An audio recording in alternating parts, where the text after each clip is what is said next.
A ship once chased a city across water and found nothing. No harbor, no lights, no shore, just expensive, empty distance. That vanished destination still matters more than most people realize. Some fake places outlived kings, empires, and the paper itself. They slipped into borders, databases, and confident modern screens. Tonight, we hunt those phantom dots and their real damage. Because the strangest part is not the lie, it is how long intelligent people kept trusting it. Who invents a whole city, island, or road by mistake? Sometimes nobody sits down to fake anything. A sailor sees haze, guesses land, and writes certainty. A map maker copies the report and smooths the coastline. A printer spreads the image across ports and schools. Soon, repetition starts dressing error as authority. That is the first trap maps teach brutally. People trust what looks organized, neat, and already accepted. A clean line often feels truer than messy doubt.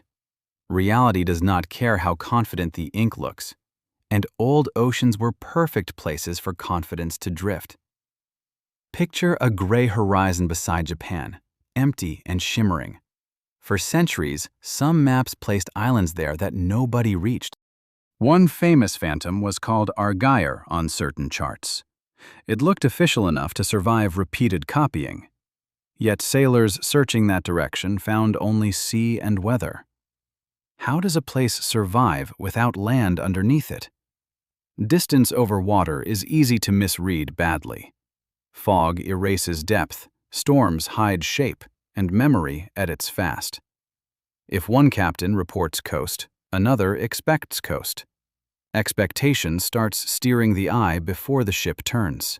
That can waste food, daylight, and fuel at sea. And in older voyages, wasted fuel was replaced by bodies. The ocean punished uncertainty, but maps often disguised uncertainty beautifully. Then the Arctic made the illusion even crueler. Now move north into ice, glare, and deadly brightness. A huge island once appeared west of Greenland on maps. Explorers called it Crocker Land and treated it seriously. An expedition went after it through brutal Arctic conditions. They kept marching toward mountains that never arrived. The island was likely a Fata Morgana mirage. Cold air layers bend light into cliffs, towers, and false coasts. Your eyes can watch architecture built from temperature gradients. The shape even holds still long enough to persuade experts. That is what makes the story so unsettling. The human brain trusts stable images more than unstable ones. If the horizon looks detailed, confidence rises automatically. In survival terms, that instinct can become a trap. A fake coast can lure sled teams for days. And mirages were only one source of ghost geography. Sometimes the ghost came from profit and paperwork. Lay an old paper map under bright light. Now imagine a hidden fingerprint inside that landscape. Map companies sometimes inserted fake streets or tiny towns. These were copyright traps, not honest navigation. If a competitor copied the same invented feature, evidence appeared. The trick sounds clever until the fake feature escapes. A false road can enter local memory surprisingly fast. A made-up name can leak into deliveries and reports. Then digital databases inherit the paper fiction as truth. One legal trap becomes a practical confusion years later. The ghost survives because software loves existing data. Bad data with a clean shape often beats missing data. And once databases agree with each other, doubt gets harder. That is how fiction migrates from paper to pavement. One of the strangest examples almost laughs at reality. A fake town named Agloe appeared in New York State. It began as a paper map invention, nothing more. Then reality copied fiction back. A store used the printed name at that spot. Drivers repeated it, locals recognized it, and records noticed. A phantom label became a usable place. That reversal is funny until emergencies enter the scene. Dispatch systems prefer exact names, not philosophical debates.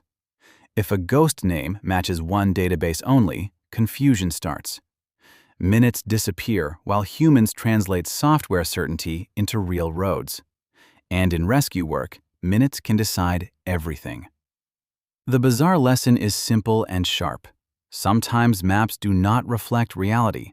Sometimes reality bends itself around maps. Myth says mapping errors belong to deserts and remote seas. Truth says crowded cities can be worse. Tall buildings bounce satellite signals like mirrors for radio. Your device receives delayed copies of the same timing signal. That creates urban canyon error and drifting positions. The blue dot looks calm while being confidently wrong. You might appear 1 block east of your body. You might even jump to a parallel street. Wrong turns can hide the correct hospital entrance. Emergency crews know this and cross-check landmarks constantly. Glass, steel, and narrow streets can outvote satellite geometry. So the modern ghost city is not always old ink. Sometimes it is a temporary digital illusion downtown. And the next problem gets even more expensive. Think about borders, because false points can move money. Many boundaries began with rough surveys and imperfect tools. A misplaced river bend could outlive the original surveyors. Later measurements reveal homes near the wrong side. That affects taxes, schools, police zones, and voting access. On water, the stakes rise toward fuel and fishing rights. A doubtful reef or island can influence negotiation language, not because diplomats are foolish, but because archives carry weight. Once enough atlases repeat a feature, authority hardens. Correcting that authority takes documents, surveys, patience, and politics. Even when everyone suspects the old map is wrong, paper memory can outlast direct eyewitness confidence. That is one reason phantom geography still causes friction. Erase a fake place from one system, it remains elsewhere.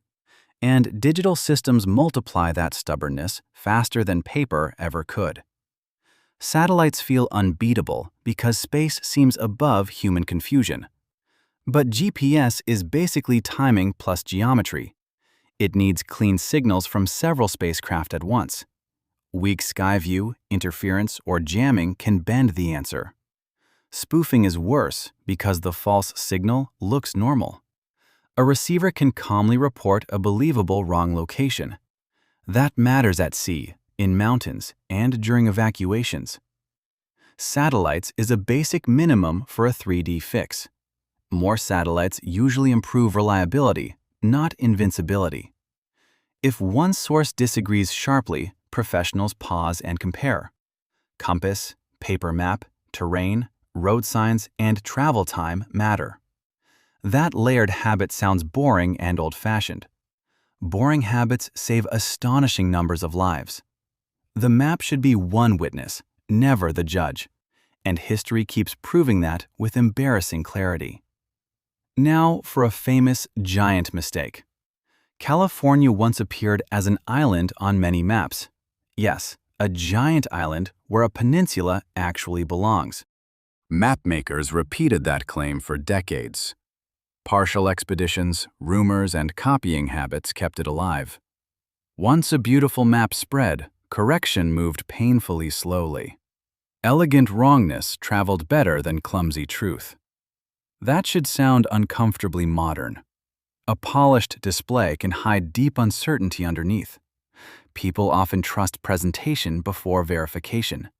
Maps feel objective because lines look impersonal, but every line begins with somebody choosing what to trust. When enough choosers inherit the same mistake, it fossilizes, and sometimes the fossil survives long after the evidence dies. Here is where psychology quietly runs the whole disaster. Humans dislike blanks more than they admit. An empty ocean or unknown inland region feels unfinished. So older maps often filled uncertainty with something. Maybe a city, maybe a river, maybe a mountain chain. Not always malicious, often just emotionally satisfying. The brain prefers a neat story to an honest gap. That instinct is dangerous beyond cartography. In survival, fake certainty stops people from checking reality. Good navigators respect missing data almost like bad weather. They would rather carry a question than a fatal assumption. That mindset separates cautious exploration from confident drift. And phantom cities were not built only from weather. Language itself created several ghosts. Imagine a note scribbled in a map margin. Maybe it names a tribe, harbor, or rumor. A later copyist mistakes that note for a city. Another copy removes the context and keeps the word. Suddenly, a label becomes geography. Scholars later have to untangle language from landscape. This happened more than once across old map traditions. A misunderstanding hardens faster when translation is involved. One term for region becomes a town. One tribal label becomes a capital. One traveler description becomes a fixed destination. Today, data still moves through long chains of translation. A mislabeled field can become a permanent point. Then software, reports, and operators repeat it at speed. The chain is smarter now, but much longer. Now imagine a storm has erased familiar streets. Road signs are gone and landmarks look newly broken. If local data already contains errors, confusion compounds fast. A ghost road or duplicate place name splits response teams. One truck heads east while another heads west. Victims wait while databases argue silently. Wrong coordinate digit can shift location by miles. At sea, one symbol error can misplace rescue badly. That is why professionals obsess over coordinate formats.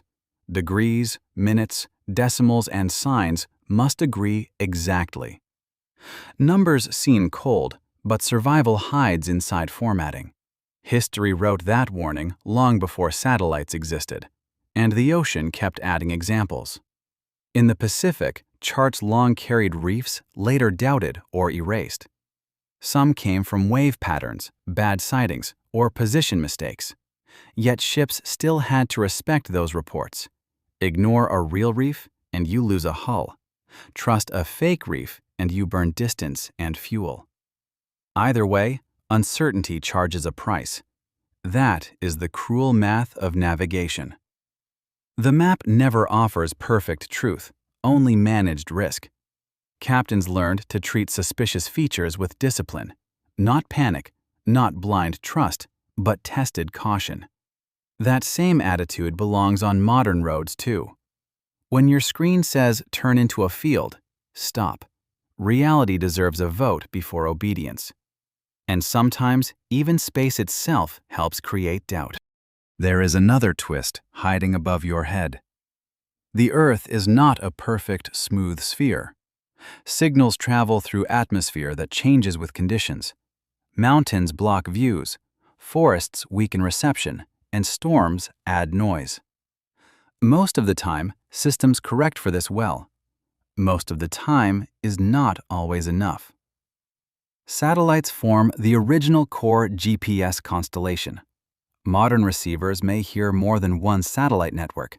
That improves coverage, but no network removes human dependence. Coordinates still need interpretation by people and machines. And machines inherit human categories, priorities, and old records. So better technology reduces many errors while amplifying some. A tiny bad entry can spread globally now. Paper made local ghosts. Networks can give them passports. Here is the survival twist nobody expects. The most dangerous phantom place may live inside confidence. People in trouble keep moving because the map says yes. They ignore weather, terrain, silence, and mismatch. That is how a ghost point wins. It does not need physical streets or buildings. It only needs your trust for 10 more minutes. In deserts, forests, snowfields, and coastlines, 10 minutes compound. Turn back late enough, and dusk becomes the real threat. Fuel becomes arithmetic, temperature becomes an enemy, and options shrink. The wrong dot did not kill anyone alone. Unchecked confidence did the heavier work. That is why experts compare sources almost obsessively. The habit looks slow until speed becomes dangerous. And one final fact ties the old ghosts together. So why did phantom cities and islands appear at all?